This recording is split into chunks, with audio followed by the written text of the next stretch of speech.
Trudeau promised that Biden would take quick action against protesters obstructing the bridge between the United States and Canada. By Carlos Osorio, Steve Scherer, and Doina Chiaku. Windsor, Ontario/Ottawa/Washington, Canadian Prime Minister Justin Trudeau promised U.S. President Joe Biden on Friday quick action to enforce the law against protesters who have blocked a key U.S. trade corridor and damaged auto production in both nations, the White House said. Truckers angered by coronavirus mandates began occupying Canada's capital last month, before crowding dozens of vehicles on Monday near Ontario's Ambassador Bridge, North America's busiest land border crossing and a choke point for Detroit's carmaker. Officials are diverting cargo to stem losses after cuts by Ford Motor Co., General Motors Co., Chrysler parent Stellantis, and Toyota Motor Corp. Canada's Ontario province declared a state of emergency on Friday and threatened to fine and jail protesters if they don't leave. Piling on to earlier calls for action by U.S. officials and business leaders,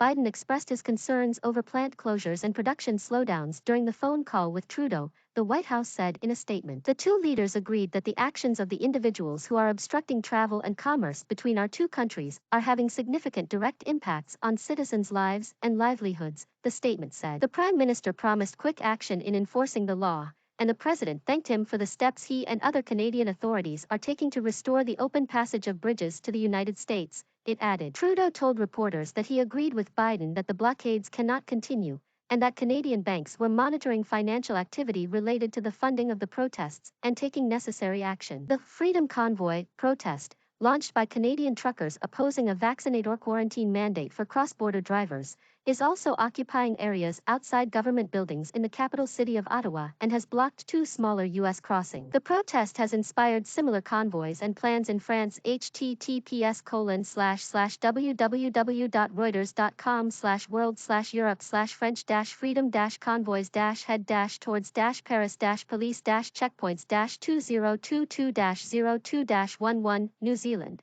Australia, and the United States, whose Department of Homeland Security is working to ensure that a Freedom Convoy event due in early March in Washington, D.C., does not disrupt lawful trade. Biden's administration had earlier urged Canada to use federal powers to ease the Ambassador Bridge blockade, a step Prime Minister Justin Trudeau's government has not taken. Trudeau said on Friday his government was not contemplating calling in the military over the protest. Jail threats, auto cut. The leader of Ontario, where police have avoided using force to disperse protesters, sought to build pressure on Friday by threatening $100,000 fines and up to a year in prison for non-compliance. Announcing the penalties as part of emergency measures, Ontario Premier Doug Ford said they were needed to make crystal clear it is illegal and punishable to block and impede the movement of goods, people, and services along critical infrastructure. Ford said protesters had attempted to disrupt our way of life by targeting our lifeline for food, fuel, and goods across our borders, and that they were trying to force a political agenda through disruption,